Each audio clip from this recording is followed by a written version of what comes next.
দেওয়া যাবে না। ইনশাআল্লাহ বলো, ইনশাআল্লাহ বলো।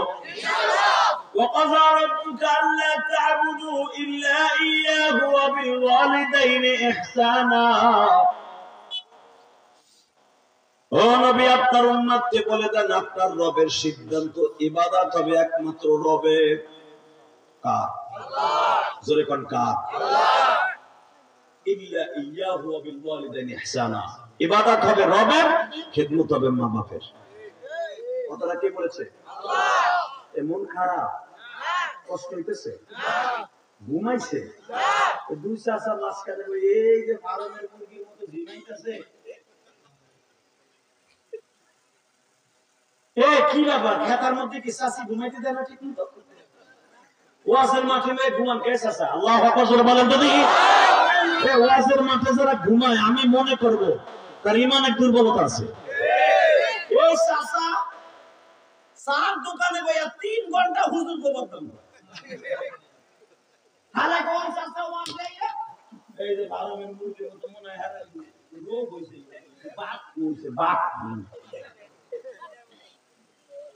এমন লোক এখানে আছে আসরের নামাজ পড়ে ইমামের পিছনে পড়ে মসজিদের কোনায় বইয়া দুই গুড়া অথবা চার দোকানে বইয়া তসবিহ বের করে। ইমামরে মেলা দিন রাখা হয়ে গেছে, পেট অনেক খুলছি নেমে গেছে, তসবিহ কিন্তু ঘুরতেছে। হ্যাঁ, তসবিহ কি ইমামের পেট বড় হয়ে গেছে? এরকম লোক আছে না নাই? জোরে কর। শোনেন একটা দামি কথা বলে যে আর জীবনে এই বিলের মধ্যে আসেন নিয়ত আরিয়ার বিল, এইটার মাননীয় প্রধানমন্ত্রী, সাবেক প্রধানমন্ত্রী,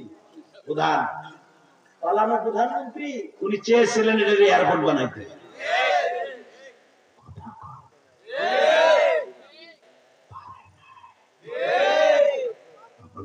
জোর আছে কতক্ষণ না কে বড় বড় এটা আমাদের বাপ দাদার জমি, এটা কোনদিন আবাদ ছাড়া কোনো কিছু বানাইতে দেব না। কি সেদিনকে থোড়া বাসলে মারহাবা বলে এটা হাসাইলেন যে চাষা দুধের ঘুম যায় না। ইনশাআল্লাহ বলেন তো, আল্লাহু আকবার জোরে বলেন। তবে কোন আলেম আমার বদনাম বলবেন না। ইনশাআল্লাহ রাজি আছেন না? বদনাম বলবেন না তো? হ্যাঁ, বদনাম বলবেন কার জানেন? যারা জানি কাউয়া কাদের মতো যারা জনগণের টাকাকে চুষে খাইছে, আনিসুল হক আইনমন্ত্রীর মতো যারা মানুষের উপর স্টিম রুলার চালিয়েছে, যারা জনগণের কষ্টের টাকার উপরে ভর করে ক্ষমতায় থেকে জনগণের লাঠি দিয়ে জনগণের মাথা ফাটাইছে, ওদের বিরুদ্ধে কথা বললে আপনার গুনাহ হবে। নির্দিষ্ট কণ্ঠে কথা বলতে হবে। যারা কোরআনের বিরুদ্ধে, আল্লাহর বিরুদ্ধে কথা বলবে তাদের বিরুদ্ধে আমরা কথা বলবো। রাজি আছি না নাই? কে কে রাজি আছেন? আল্লাহ কিছু হাত দেখায় কি নাই কেউ? ওই যে ফেসবুক আছে, ইনশাআল্লাহ বলেন তো। কত বড় সাহস! এই ইসকান নাকি ইসকান? হ্যাঁ, এই যুবক রেডিও, এতদিন আমরা মন্দির পাহারা দিছি, কথা বলে না কেন? আমরা উলামায়ে কেরাম 5 আগস্টের পরে যেন করে মন্দিরে আক্রমণ না হয়। আমাদের মসজিদে আক্রমণ হয়েছে, মন্দিরে আক্রমণ করতে দেয় নাই। আজকে সেই মন্দিরের সামনে আমার মুসলমান সন্তানকে সবাই দেওয়া হলো, কুমায়া কুমায়া শহীদ করা হলো। এটা কোনো মুসলমান রক্ত মাংসে থাকতে মেনে নিতে পারে না, পারে না, পারে না।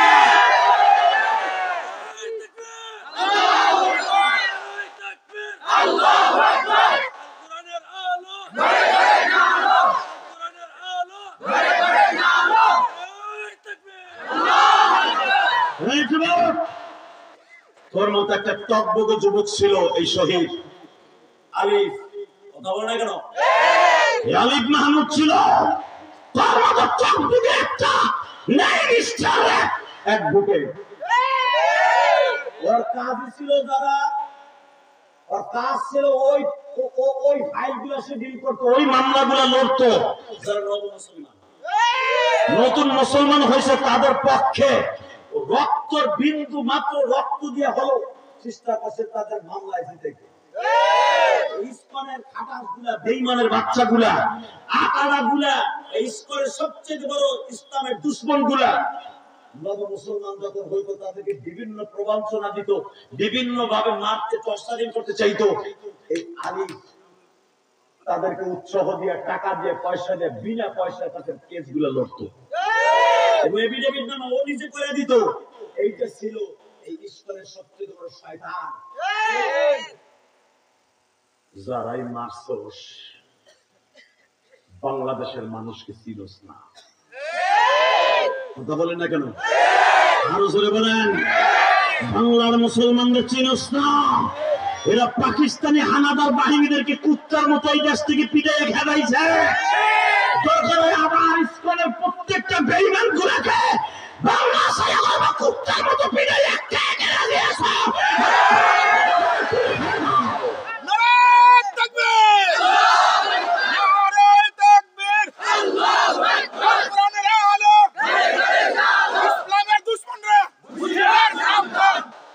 মারহাবা বলেন, একটা স্লোগান দাও, বিচার চাই, বিচার চাই, আলিফ হত্যার বিচার চাই। বলেন বিচার চাই, বিচার চাই। এই শহীদ আমাদের জন্য মরার আল্লাহু আকবার বলা। আলিফ সুন্নাত তরিকায় শাহাদাতের সুযোগ পালন করেছে, কারণ সে ফজরের নামাজ পড়েছে। দেখলাম সে ফজরের নামাজ পড়ছে এবং সে প্রতিবাদ করতে গেছে। এই প্রতিবাদের ভিতরে তাকে ধাওয়া করেছে, এবার কোবাইছে। এক একটা কোপ দিছে চাইনিজ কুড়াল দিয়ে, রামদাও দিয়ে 8 ইঞ্চি করে জায়গা ফেলে গেছে। এই হত্যার বিচার না দেওয়া পর্যন্ত বাংলার একটা মুসলমানও ঘরে যাবে না। যদি ডাক দেয় 5ই আগস্টে যদি সরকারের পতন ঘটাইতে পারি, এই ইসকনের বেঈমান গুলোর পতন না ঘটাতে পর্যন্ত বাংলাদেশের আগুন থাকবে না। রক্তে আগুন লেগেছে, ইসকনকে খতম না করে আগুন ঠান্ডা হবে না। কে কে রাজি আছো? আল্লাহু আকবার, নারায়ে তাকবীর। বিচার চাই, বিচার চাই, আলিফ হত্যার বিচার চাই। লিল্লাহি তাকবীর, অ্যাকশন, অ্যাকশন, লিল্লাহি তাকবীর। লেগেছে রে লেগেছে, বিচার চাই, বিচার চাই।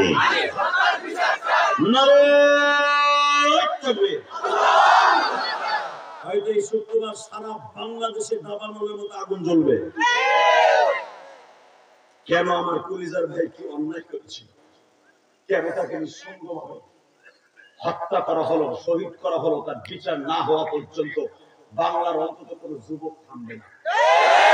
আজকে তারে যদি ইসকনের বেঈমান গুলা মেরে তারা সাকসেস হয়, কোনো বিচার না হয়, এই যুবক কলেজের মধ্যে কোবাইয়া মারবে, ইসলামের পক্ষে কথা বলে ইসকনালারা, তুই কোনো বিচার পাবি না। আমি সমস্ত ছাত্র সমাজকে বলবো, প্রধান উপদেষ্টাকে বলবো, সার্জিস্ট এবং আমাদের এখানে সমন্বয়ক, এই সরকারের মধ্যে কিছু যুবক আছে তারা ইসলামী মেনটে, তাদের কাছে তো আহ্বান জানাবো মিডিয়ার দ্বারা, অতি তাড়াতাড়ি আমরা কোন দল মত নির্বিশেষে আপনারা সরকার কোন দলের চাটামি না করে এই ইসকনের বেঈমান যারা তাকে মেরেছে অতি তাড়াতাড়ি সিসি ফুটেজ দেখে তাড়াতাড়ি ভিডিও ফুটেজ দেখে এদেরকে আওতায় এনে দিবালোকে বাইতুল মুকাররমের সামনে দাঁড় করাইয়া ফাঁসির মঞ্চে ঝুলাইয়া দেন। তা না হলে এই দেশের আগুন থামবে। কি যুবক, যুবক আগুন থামবে? থামবি? আলিফের রক্ত ব্যথা যেতে পারে না। বিচার চাই, বিচার চাই, আলিফের রক্ত ব্যথা যেতে দিব না। লিল্লাহি তাকবীর। আল্লাহ আপনি কবুল করেন। জোরে কেন আমিন, আরো জোরে, আরো জোরে। কষ্ট হইতেছে আর মাত্র 5 মিনিট কথা। হ্যাঁ, কয়টা বন্ধু চলবে? সারা রাত? সারা রাত বয়ে থাকবেন? সত্য কথা বলেন, সারা রাত যাবেন না তো? যে যাবে লুঙ্গি টেনে দেবে। এই ওয়াজ করছিলাম গাজীপুর, বুঝলেন? যে লুঙ্গি যে উঠবে লুঙ্গি টেনে দেবে। এক চাচা 60 বছর বয়স, এ কয় বাবা সারা রাত করলো আমি আসি। রে মা ওই চাচার মতো 2013 সালে ঠিকই 10 মিনিট পরে এক যুবক উঠে হাঁটা দিচ্ছে, ওই মোটাটা মনে দেন দুই চালায় এই উঠে যখন হাঁটা দিছে লুঙ্গি টেনে ধরছে। ইন্ডিয়ান পলিস্টার লুঙ্গি গেছে খুলে, পাঞ্জাবি না থাকলে তো বর্ডার মর্ডার সবই গেছে খুলে। কি যে বিপদে পড়ে গেলাম রে বাপ। এই বুড়া টানে নিচের দিকে, যুবকটার উপরে বুড়া এমন টান তো বয় ওই যাস তুই এই লুঙ্গি টাইনে বসাই গেলেছে। কিন্তু আল্লাহর কি কাম, আর এক চাচা আমার সামনে বসা, হ্যাঁ পোষা হয়েছে আরো আধা ঘন্টা আগে। ওই চাচাই নেই যুবকের লুঙ্গি টান দেখিয়া ও আর চাচার পোষাবেও কথা হলে না, ও খালি গুতাইতেছে সাইরে দে সাইরে দে সাইরে দে সাইরে দে, মা কাইন্দে বাসি জমিন ভিজাই সাইরে দে সাইরে দে। এই চিন্তা ভাবনা করে চাচা আর ওই লুঙ্গি টান খাওয়ার চিন্তা করে আর ওড়ে না। খালা চাচা তো মুরায়, আমি তো বুঝি না চাচা মুরায় কি মোরায় জোড়ায় মোরায় জোড়ায় ডরে আর ডাইনেছে। আমি বামে থাকি, আমি চাচার ভাই শুট করে দিতে হে তো দাপকে দিলে মনে সাইরে দিয়েছে কিন্তু তাও সন্দেহ। চাচা এক চিন্তা ভাবনা করে চিন্তা করে আমি যদি আমি এই খেরের মধ্যে ছাড়ি, যদি আর একজনের পিছনে যায় তাহলে চার পানি এলে বুঝতে গরম আর বেশি। এই চিন্তা ভাবনা করে চাচা এই মাটি খেরের নিচেও ছাড়ে না। তুই কইতেছে গেল গাও, আমি আর ওয়াজি করি আল্লাহ রহমান কইছিলাম না টাইগা ধরতে, দেখো সামনে বিদায় দৌড় দিছে না, বলেন তো আলহামদুলিল্লাহ, বলেন আল্লাহু আকবার। আল্লাহ নবাবগঞ্জের যুবক গুলারে কবুল করো। চাচা চিন্তা করে উঠতে গেল টান খামু, আর পুষাবে কথা হনে না, দৌড় চায় না বুদ্ধি একটা বাইক করে। কি বুদ্ধি? ওই যে প্লাস্টিকের ঠোঙ্গা জুতা আছে না, ওইটারে লুঙ্গির মধ্যে দিছি। মাঘ মাসের শীত, চাচাই খুব আস্তে আস্তে ছাড়ছে, চাদর দিয়ে ঘিরাও দিয়ে আস্তে আস্তে ছাড়ছে। যতই আস্তে ছাড়ুক আধা ঘন্টা আগে চাপা জিনিস না, কত চেরচেরাই উঠছে। যখনই চেরচেরাই উঠছে এমন এক ডিজিটাল, ওই চাচা আমি আওয়াজ করতে কি কি হচ্ছে, এই মুতার আওয়াজ করতে চুপ কর চুপ কর, যে এদের ডরে আমি মুতে দিই চুপ কর। ও কি আছে ডিজিটাল বলা, ও লাভ দেখার আগে চাচা মুতে দিছে, চাচা মাইরা দিছে। উঠা যাবে না ইনশাআল্লাহ, বলেন তো আল্লাহু আকবার জোরে বলেন। যে চাচা দিদের ঘুম আসছিল গেছে, আবার কান্দেন জোরে কোন আল্লাহু আকবার, আরো জোরে। বাজানদের লাইলি মজদুর প্রেম কাহিনী সব বেঁধে যাবে মা বাবার প্রেমের সামনে, ঠিক না বেঠিক? আমি তোদেরকে একটা অনুরোধ করে যাই রে ভাই, আমার মালিক যখন বলছে আল্লাহ তা'বুদু ইল্লা ইয়াহু ওয়া বিল ওয়ালিদাইনি ইহসানা, ইবাদত করবা আমি রবের, খেদমত করবা মা বাপের। মারহাবা, খিদমত হবে কার? জোরে কোন আরে জোরে, কষ্ট পেয়েছে মা আর মারে, মা পরের বাসায় কাম করে একটু তরকারি পায়, সেই তরকারিটুকু মা খায় না, বাবা মা খায় না। প্রমাণ করে দেখেন যাদের বাসায় কাজের বুয়া আছে, কাজের বুয়া আছে, যাদের বাসায় একটু কাজের বুয়া আছে দেখবেন আপনার ওয়াইফ যখন আর একটু তরকারি দেয়, এই তরকারিটা আস্তে করে তুলে তুলে পেঁচে বাসায় নেই। যুবক, হয়তো আজকে তুমি শিল্পপতি হয়ে গেছো, বাজান দাড়ি পাকা বাজান, মনে করে দেখেন আজ থেকে 50 বছর আগের কথা। আপনার আব্বা মসজিদে 2টা জেলা ঢুকাইছিল, তাই না?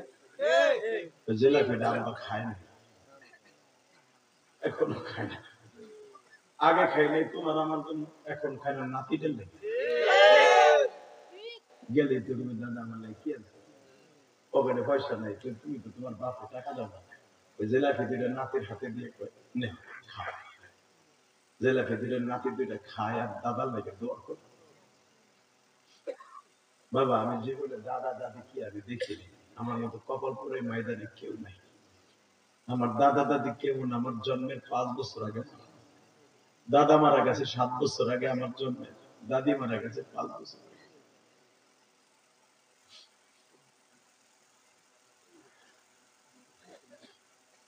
আমি আমার নানিকে দেখছি ভালো করে মনে নেই, তবে আমার নানারা আমি দেখছি, পরাণ খুলে দেখছি, আমার নানারা অনেক খেদমত করছে।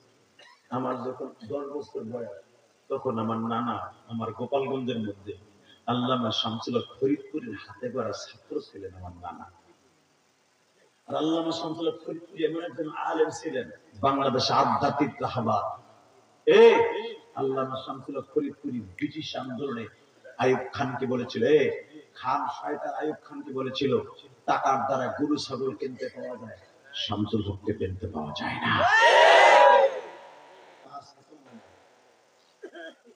আমার জীবনের সবচেয়ে যুবক তোদের একটা উপদেশ দিয়ে দেয়, আমার কথা আমি বলি, আর আমার জীবনী পরিচিত তোদের বড় আছে। আমার বয়স 10 বছর, 10.5 বছর। আমার মনে পড়ে আমি তো সেফারালে সভাপতি সাহেব, ওই আগে বড় লম্বা লম্বা সেফারালে মক্তবে দেখেন না, এই মক্তবের বড় বড় সেফারালে আমি মাদ্রাসায় ভর্তি হওয়ার আগে 10-11 বছরের বলে আমি এইভাবে আমপাড়া বুটের মতো লইয়া রেহালটা লইয়া কাঠের রেহাল লইয়া মসজিদে যাইতেছি হুজুর। আমার নানা প্যারালাইজ 5 বছর ঘরে পড়েছিল। আমার জন্মের 5 বছর বসতে শিখে দিয়ে আমার নানা প্যারালাইজড। আমার নানার এই সেট পড়ে গেছে। নানা জায়গায় খাইতেন, জায়গায় পায়খানা করতেন, জায়গায় প্রস্রাব করতেন। আমার মা আমার নানার অনেক খেদমত করছে। আমার নানা একদিন, আমি সকালবেলা রওনা দিছি ইন্দিমিল টাইমে, আজকে যে আমার কথা আপনারা কান দেন এমনি এমনি, এটা আমার নানার দোয়া, আমার মার দোয়া, আমার বাবার দোয়া। আমার নানা এত বড় আলেম, এই জন্য মুরব্বীদের দোয়া নিবি যুবক, কোনোদিন মুরব্বীদের কষ্ট দিবি না। আলহামদুলিল্লাহ বলতে পারলেন না? বাজার একটা মুরব্বী বিপদে পড়ছে, পাশের হাতটা লেগে গেছে, আমি কসম করে বলে গেলাম, এই সাইডে দেশ নাই, আল্লাহর জান্নাতের টিকিট কাটছো। মুরব্বী থেকে এক ছিরি পান কিনে দিবি, মুরব্বী থেকে সম্মান করবি, একটা সালাম দিবি, দাদা ভালো আছেন, দোয়া করেন আমার পরীক্ষার সামনে। তোর দাদা যাও, আল্লাহ তোর ভালো রাখবে, তুই ভালোভাবে পরীক্ষা দিবি। এই যে দোয়াটা যে করছে না, এই দোয়াটা আসছে আজমের মালিকের কলিজায় লেগে গেছে। আর তুই যদি হাসানের ঘুম ঘুম করে মোটরসাইকেল চালাটা বিড়িটা নোস আর দে হাতে মানুষের জাত থেকে এইগুলা কবি, এমন একদিন আসবে ওই মোটর সাইকেলের উপর, মোটর সাইকেলে তুই বসস উপরে, মোটর সাইকেল তোর উপরে বসবি, কথা কর না কেন? সেদিন বুঝবি মুরব্বীদের সাথে বেয়াদবি করার জাল কি। কথা কন, জোরে কন, কষ্ট হইতেছে? আরে হ্যাঁ 2 মিনিট, হ্যাঁ হ্যাঁ, তাহলে ওয়াদা দে 5 ওয়াক্ত নামাজ পড়বি কালকে থেকে। যুবক ওয়াদা দেয় 5 ওয়াক্ত নামাজ পড়বি। আমার যুবক ভাইরা ওয়াদা দেন 5 ওয়াক্ত নামাজ পড়বেন ইনশাআল্লাহ। এই গ্রামের কোন মুরব্বীর সাথে বেয়াদবি করবি না, ওয়াদা দেয়। কোনদিন মার থেকে চোখ তুলে তাকাবি না, কোনদিন বাবা প্রবাসী বাবার টাকা খারাপ রাস্তা খরচ করবি না, ইনশাআল্লাহ বলো। আল্লাহ কবুল করেন, জোরে আমিন। আরে ভাই কেউ জরুরত থাকতে পারে, সে যাও, তোরা ডিস্টার্ব করিস। আল্লাহ কবুল করেন, জোরে আমিন। আল্লাহ আল্লাহ বলেন লা হাওলা ওয়ালা কুওয়াতা। বসন রে আমি বলেছি বছর, আমার নানা কইতেছে, নানা নানা কই যাও নানা, আমি মক্তবে যাই। নানা এটা কথা কই, তোমার আমি আজকে একটা জিনিস দিয়ে যাই। কি দিবা নানা? এদিকে আসো, আমার এক ছাত্র 2টা মিষ্টি দিয়ে গেছে কালকে। মানে আমার নানার অনেক ছাত্র ছিলেন গোপালগঞ্জ মুর্শিদপুরে, আমার নানার কাছে অনেক আলেম ছিলেন। নানা ভাই আমার এক ছাত্র কালকে মিষ্টি দিয়ে গেছে আমারে, এই মিষ্টি 2টা আমি 2টা খাইছি, তোমার লেগে 2টা রাখছি, এই 2টা মিষ্টি তোমার আমি দিব, যদি আমার একটা কাজ করে দাও। আমি বললাম কি না, আমার এই উৎসবের যে পাখিরা আমার নানা উঠতে পারতেন না, মাটির একটা পাতিলা ছিল, ওইটা প্রস্রাব করতেন, পায়খানা করতেন। তো নানা আজকে বলে কষ্ট হয়েছে, পেটটা খারাপ হয়েছে, পায়খানা প্রস্রাব একটা নদী করছে। আর আমার নানা, আর আমার পরিবার নানা, ওইটাই ছিল আমার জীবনের নানা সবচেয়ে বড় বড়। নানা ভাই, তুমি যদি এইটা ফেলাই দিয়ে আসো না, আমি তোমার আজকে দুটো মিষ্টিও দিব, দোয়াও দিব। আল্লাহর কসম করে বলছি, আল্লাহর কসম করে বলছে, আমার নানা কাইন্দে কাইন্দে বলতেছে, তুমি যদি এই পায়খানার প্রস্রাবের পাতিলাটা ফেলাই দেও না, না তোমার মায়ের আমি লজ্জায় করতে পারতেছি না, কারণ আমি তো প্রতিদিন তোমার মা প্রস্রাব ফেলায়, পায়খানা তো ফেলায় না, পায়খানা ফেলায় আরেকজন। আজকে তো একটার ভিতরে করে ফেলছি, তুমি একটু ফেলাই দাও। এখন সে বুঝে আমার নানা মানে কি করেছে।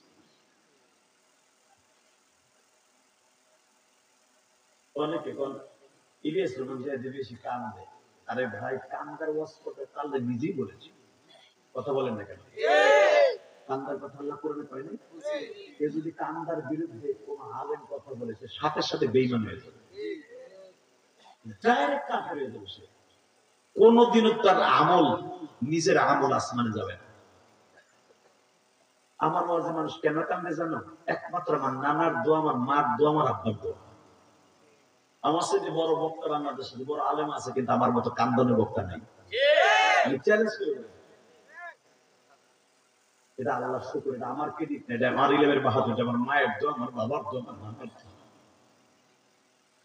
আমার নানা বললেন, নানা ভাই এই মাটির সৈরাটা আপনার দেশে সৈরা বুঝেন কিনা জানি না, আমাদের কোথাও বলতে পারে সৈরা বলেন, সৈরা এই মাটির পাতি না। তুমি আমার এই প্রস্রাব আর পায়খানার ভান্ডটা ফেলাই দিয়ে আসো, বলেন আমি আম পাড়াটাই পাবে না, বালিশের উপর রাইখা আমি নানার পাতিলাটা লইয়া চলে গেলাম একবারে বাদাম খেতের মধ্যে, প্রস্রাব পায়খানা ফেলাইয়া দুটো ইটা দিয়ে ঢেকা ওই প্রস্রাব আর পায়খানার পাতিলাটা বাবা আমি পুষ্করণীর ভিতরে যাইয়া এই শীতের মধ্যে আমি খের দিয়া মাটি দিয়ে ডইলা ডইলা পরিষ্কার করিয়া রোদ্রে দিয়ে দিলাম।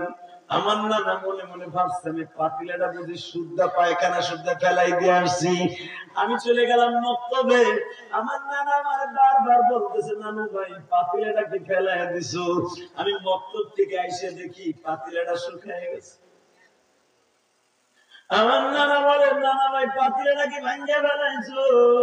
আমি বললাম না নানা ভাঙি নেই, কই রোদ্রে দিয়ে আসছি যেন দুর্গন্ধটা চলে যায়। এই কথাটা বলতে পারি, পাতিলাটা যখন আমার নানার কাছে এনে দিচ্ছি, নানা দেখে বাবা পাতিলাটা একবারে পরিষ্কার।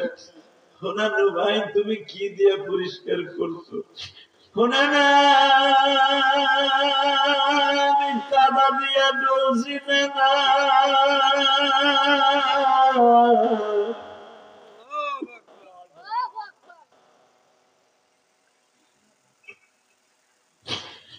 আমার নানা বলে, নানু ভাই হায় আমার কোলের মধ্যে, আমি আমার নানার কোলের মধ্যে বসলাম। আমি আল্লাহকে সাক্ষী রেখে বলছি, আমার আলেম ভাইরা এই গভীর রাত্রে আমার নানা আমার এই প্যারালাইজ অবস্থায় আমার কোলে বসাইয়া মিষ্টি দুধে দিয়া আমার গালে সূরা ইয়াসিনের এক মুবিন পড়িয়া আমার গালে খাওয়ায় দিয়ে বলে, আমার এই নানু ভাইয়ের জবানে এমন বরকত দিবা যেন ওর কণ্ঠ শুনে মানুষ পাগল হয়ে যায়।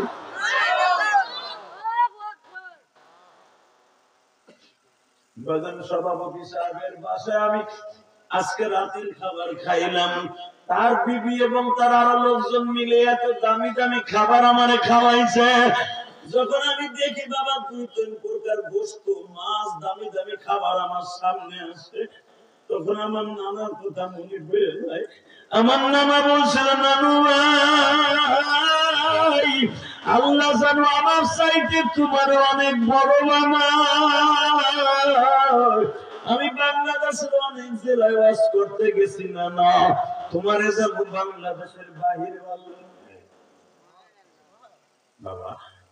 আমি এই গুনাহগার ওয়াজ করার লেগে 14টা দেশে গেছি, 14টা দেশে। আলহামদুলিল্লাহ বলেন না? আমি উমরায় যাই, একটা রাত্রে ঠিক থাকতে পারি না, প্রতিটা রাত্রে গান করতে হয়। তোমরা দেখছো ফেসবুকে, ইউটিউবে দেখছো না? কেন জানো? হোটেলের থেকে ভাড়া দিয়ে নিয়ে 100 রিয়াল 500 রিয়াল ভাড়া দিয়ে আমার লয়ে যায়। সে আল কাসিম লয়ে যায়, সে তাইবে লয়ে যায়, জেদ্দায় তো সপ্তাহে 2-3 দিন যাওয়ার লাগে।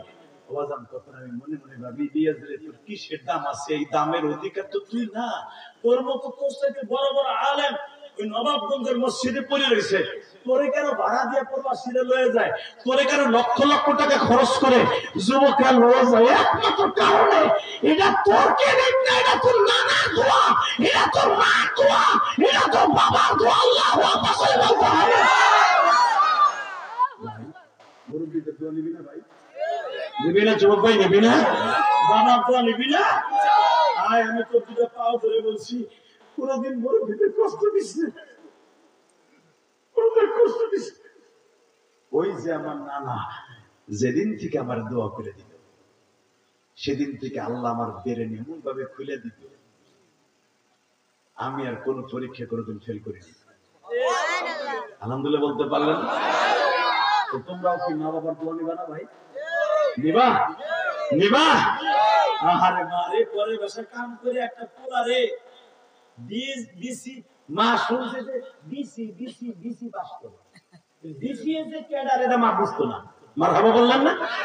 মা তো একবারে মূর্খ, তো ডিসি বানাইতো হয়। ডিসি যদি হয় তাহলে ভালো চাকরি পায়। মা এই মাথায় আছে, ছেলের বলে, মা ও বাবা আকরাম আলী, জি মা। ও আকরাম আলী, জি মা, তোমার ডিসি পাস করতে হবে। ডিসি পাস, হাসিস না, হাসিস না, ডিসি পাস।